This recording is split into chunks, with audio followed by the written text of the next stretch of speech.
Yo. We back, bro. We back again. I hope y'all having a marvelous fucking Wednesday. It's hump day. So, yes, I'm here giving y'all another fucking episode. And this one, let me tell you, this one is special, guys. Because we got a motherfucking game tonight, y'all. We got a motherfucking game tonight. Game one of the championship. New York Knicks and San Antonio. Jalen Brunson against Wembanyama. Bro, can you feel it? I could feel it in the air. I could feel it. I mean, bro, let me tell you something.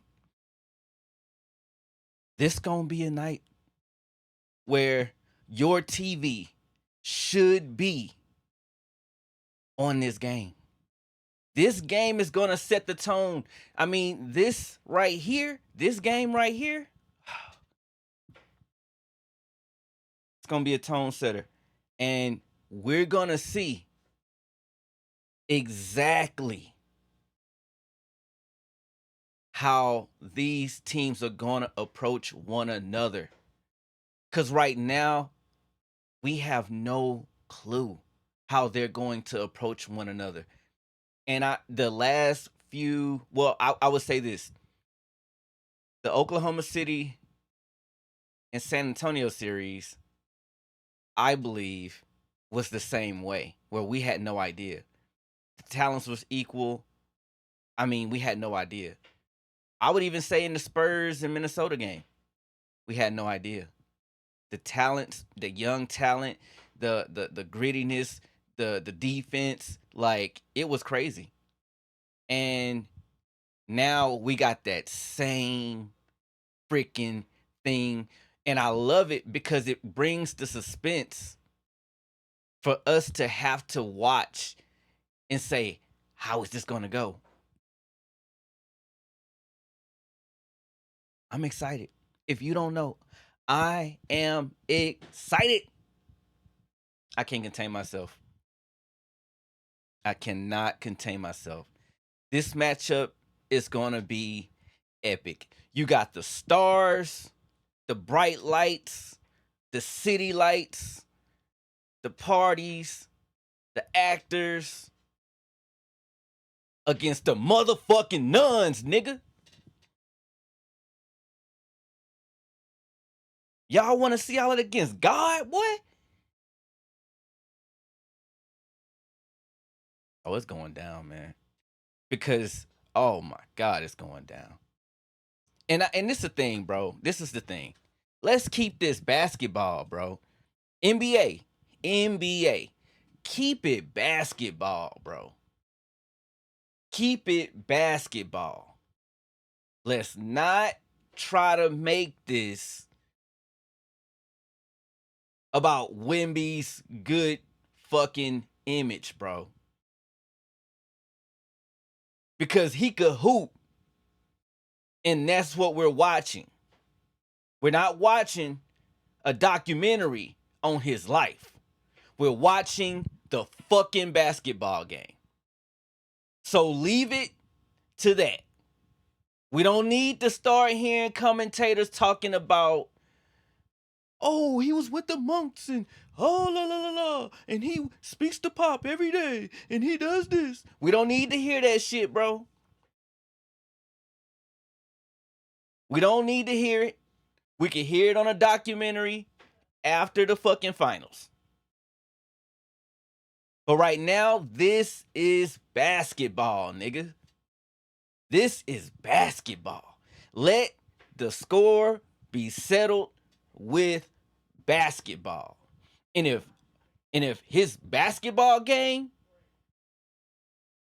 wins it, let it be. And the reason why I say this is because then you'll have a variety of type of teams that get it how they live in all different ways. There's no one way to win. There's no one way to be a star. Everyone has their own unique perspective, personality, aura, charisma. Like everyone has their own thing. But when it comes to the basketball court, it is what it is. Let's just keep it there, bro. I don't want to get into this series and I'm like, yo, this shit look funny, bro. Let the boys play basketball. Let them play. Just let them play. Just let them play basketball, y'all. I don't want to hear about all this stuff. I seriously don't want to hear about it.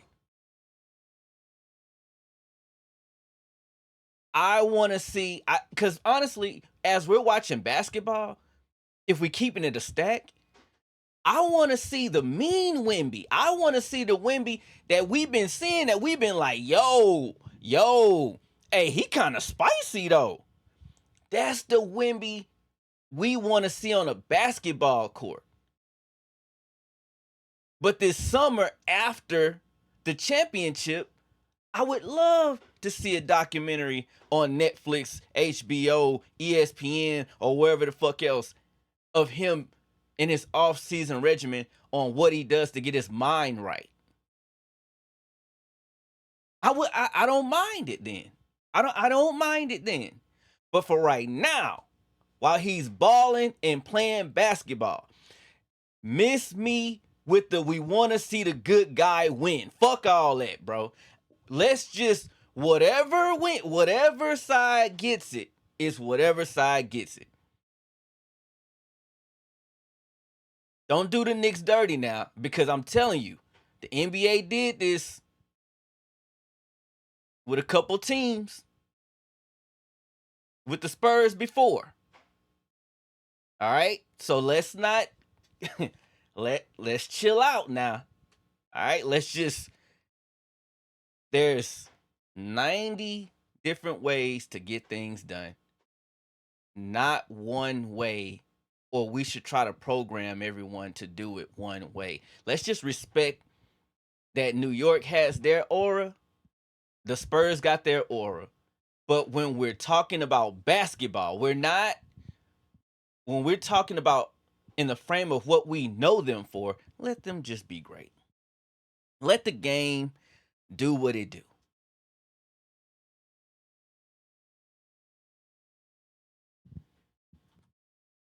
But I'm telling you right now,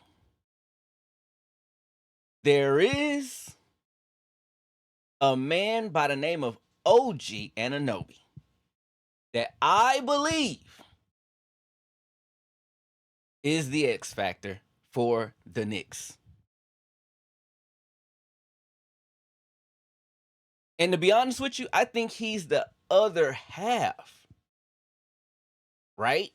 I think he's the other half of the X factor for the Knicks. Because the other half is my dog, Mitchell Mother Robinson.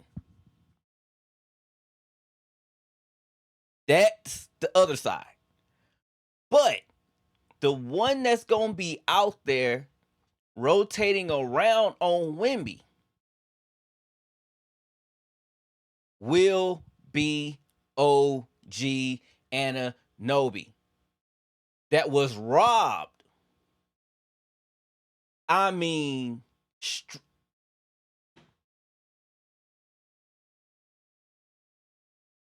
boy got robbed for the first team all defense. I'm telling y'all right now. OG got robbed.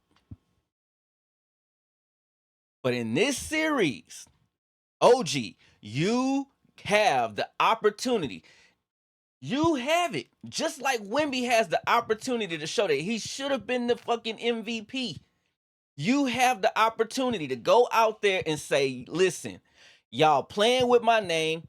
I got aura for these hoes. I got aura on defense. I got aura out here. I'm wrestling tigers, bears, and lions. Nigga, I'm like that. You got the opportunity right now to say, hey, bro, fuck all that bullshit. Y'all hold me, and I'm coming in here, and I'm going to shut down y'all mans. Who mans is this? This your king, nigga? You got the opportunity, OG. And I believe you got the talent to go out there and make it hard for Wemby and see how Wemby responds. I believe that. I believe that the New York Knicks are going to throw Mitchell Robinson and OG Anunoby and sometimes maybe Josh Hart on Wemby and make them figure it out. And I believe that if out of 7 games, if OG can make it difficult for him for 4 of them, it will be a very hard time for San Antonio to win this series. But if a man by the name of Dylan Harper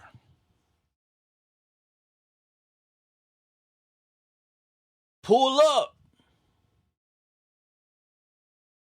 and have something to say about it, it might equal things out. Because Dylan Harper is the X factor for the motherfucking Spurs, nigga. You know why? Because Wemby is going to have a lot to deal with. He going to have Cat, OG, Jalen Brunson sneaking in that lane, getting layup. He going to have a lot on his plate. And in this sport that we call basketball, although we reward a lot of individualism, it's not an individual game. So I don't expect Wemby to average 30 to 28 points a game. I don't expect him to do that. I believe that he's going to be around 20 and 10 rebounds, maybe 1.5 to 2 blocks a game. That's what I believe. And if that's the case, you're going to need, while De'Aaron Fox is battling that ankle, you're going to need a consistent dog off the bench to make up for those 8 points, to make it to where Wemby is averaging 28 to 30. You're going to need that guy off the bench averaging at least 8 to 9 points. That means that he's going to get a couple games in double digits. And that guy is Dylan Harper. I don't believe that guy is Keldon Johnson. And I'm going to tell you right now, the reason why Dylan Harper is the X factor is because they're hobbled at point. He plays point. So he has to make up for De'Aaron Fox, and he also has to make up for those points that Wemby are shaved off from because he's a young pup in these bright lights. So Dylan Harper, you have to do what you have to do for your boys to be successful. You just have to. You just have to, bro. Is that a lot to put on you as a rookie? Of course. But last time I checked, your dad was a multi-champion. That's the last time I checked, bro. He won that month. Hey. So the mentor that you have at home, and I'm pretty sure he got friends, and you got Pop, Mitch Johnson, Stephon Castle, you got guys around you that'll help lift you up and make sure you're fully equipped to do what you got to do for your squad. And this is what I'm saying, bro. When Wemby is averaging about 22 points or 20 points a game in this series because he's occupied guarding Cat, OG, watching for Jalen Brunson to come through the lane. Please, pundits, please. Miss me with this. Oh, he not being aggressive enough. Miss me with that bullshit. We know he does not have a consistent go-to move that he could go to yet. He don't have it. So each game is going to look different for Wemby. He's figuring it out as he goes. But this game of basketball is a team freaking sport, bro. It's not a one player, beat the whole team thing. No. But it's, to me, what's going to make Wemby a champion is when he figures out how to help his team each game the best way his talent allows him to do it. We shall be okay. And we will be entertained because then that allows his team, Champagnie, Stephon Castle, Vassell, De'Aaron Fox, Keldon Johnson, Dylan Harper. These guys have talent too, bro. These guys are in the league too. They made it to the championship too. They didn't make it by just jumping on Wemby's back. Wemby didn't average 100 points, bro. This game is not an individual game, bro. A point guard has a role. Shooting guard has a role. Small forward has a role. Power forward has a role. Center has a role. On offense and defense, they have roles. And if each guy stars in his role, or the majority of those guys star in their role, each one of those guys are going to have shine. When each one of those guys have shine, guess what? It's going to dim the lights of others. But that's why we are a team. Each person has to sacrifice and find the best way that their God-given ability allows them to affect the fucking team. So pundits, please miss me with all this shit about this individualism of this game. The only time Wemby, to me, or any star of the matter, is qualified to go out there and say, bump the team, I'm getting 30 every night. It's when his team shows him they don't have it tonight. That's when that person elevates and go to a different. That's when we hold Wemby accountable for getting 30 points. When De'Aaron Fox don't have it, Vassell don't have it, Stephon Castle. When these guys don't have it, now Wemby, get that 34, get that 40. Or if you just come out and you have just boom. But no, I do not believe that Wemby should be averaging all of these points. No, I don't. I don't believe that. He's not there yet. And that's okay. Because he has an amazing team. This is not Allen Iverson, where the majority of his team that he took to the finals, I think 2001, with Matt Geiger, Aaron McKee,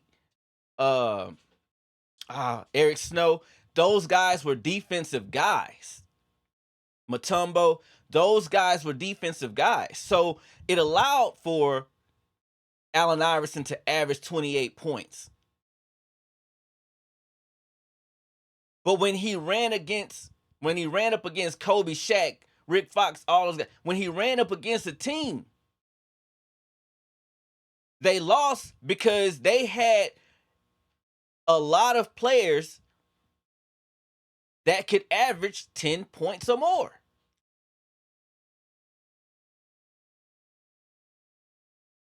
And Allen Iverson only had one other one in like Mutombo that could consistently give you that production. So let's chill out with that. Let's please chill out with that, bro. Like, come on, man. We gotta chill out. Let's get back to enjoying real basketball. And Dylan Harper, you have a lot on your plate, young man, and I believe that you got the heart to get it done.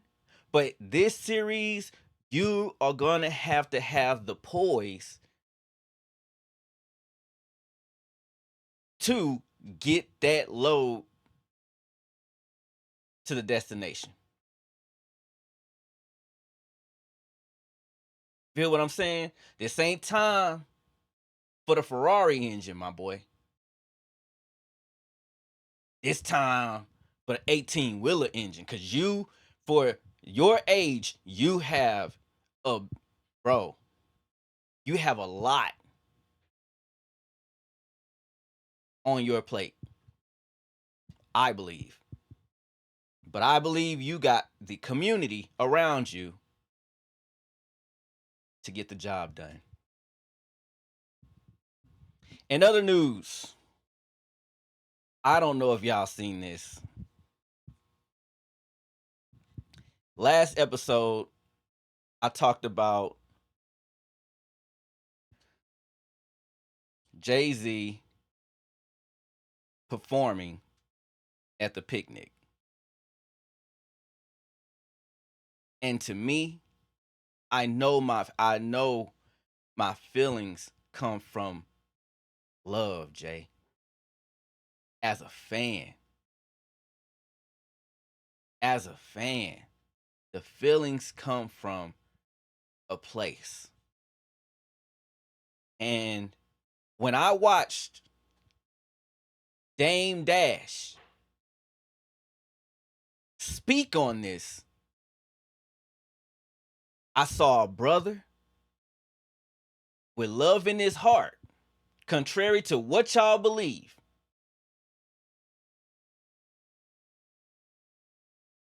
Feel bad for the position that Jay-Z is in right now. Because he knows that he would have never let his brother be in that position.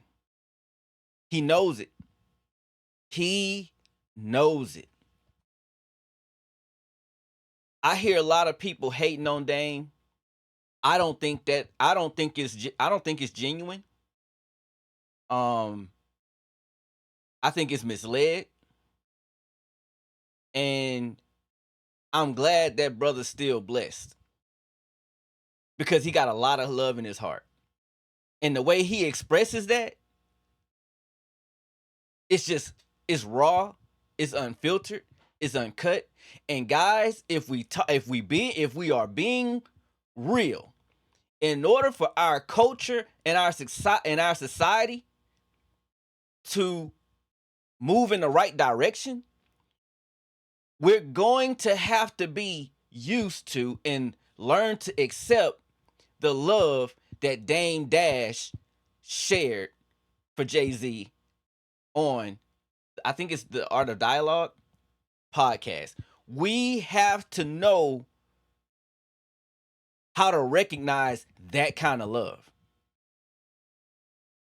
Because the things that he said, it was raw.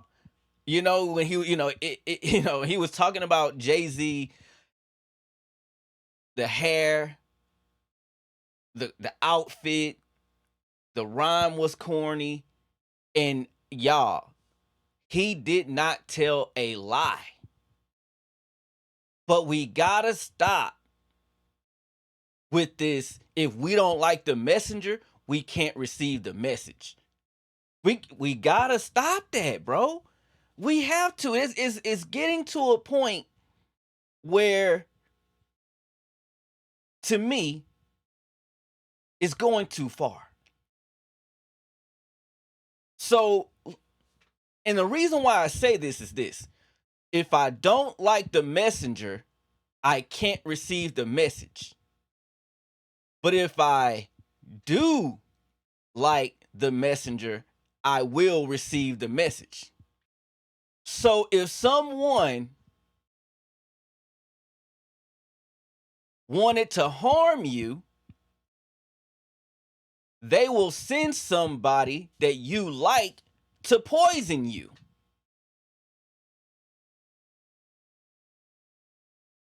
And because you like them, you can receive their message. But if the person that you don't like give you medicine, you won't. You know how ignorant that is? Dame Dash, I want to salute you, brother.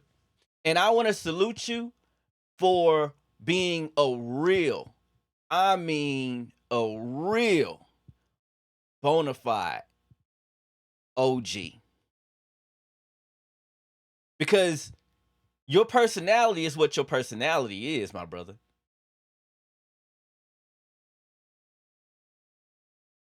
But first of all, you gave us Rockefeller. You fought hard for Rockefeller. It was this damn.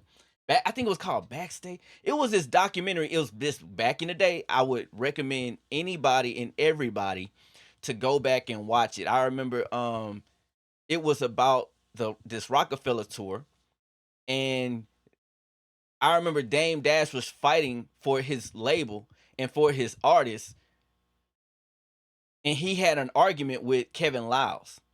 And the way that he fought for his business, his label, the passion that he had for it, if you was on his label at that time, you would have want somebody to fight for you like that in life. And the reason why I'm commending Dame Dash for being an amazing OG is this: to have that kind of passion to go to war for the people that's around you and what you believe in, for them to turn around, and it's like a Kevin Hart, for instance, when he was on Talk with Flea on Cam's thing, and Cam asked him a question about the first movie that Kevin Hart was in with Dame Dash, and he left. He walked out.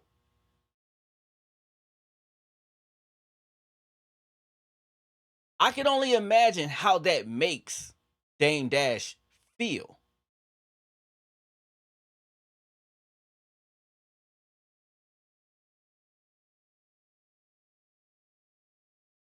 This boy gave us Jay-Z, Cam, Kanye. Nobody, Kanye, Young Guns, Freeway, Beanie Siegel,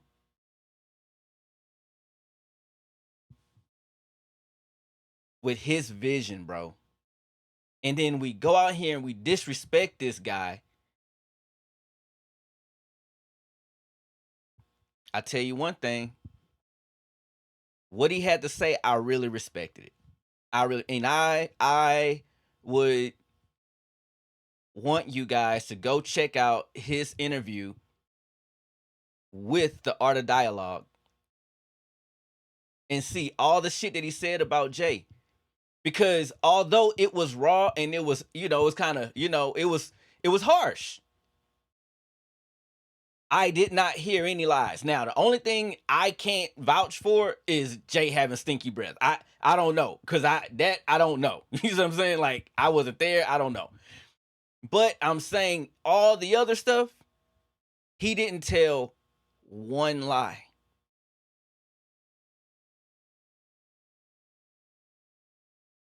So, y'all, we gotta stop this shit, bro. We have to stop this. If we don't like the messenger, we kill the message. We gotta stop that. As a society, as a culture, we have to stop that. Because if anyone wanted to come in and get you, they'll send the person that you like to poison you.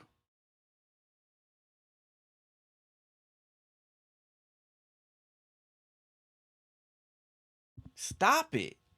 Stop it. You will take poison from a person that you don't like and will refuse medicine from a person that you don't like. Like, I don't get that. I don't understand it.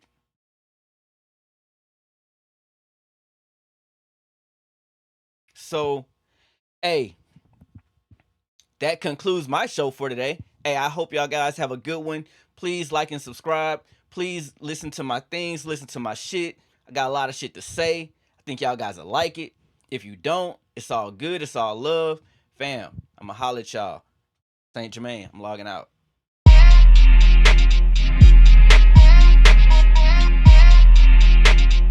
Welcome to the Lunch Table Podcast.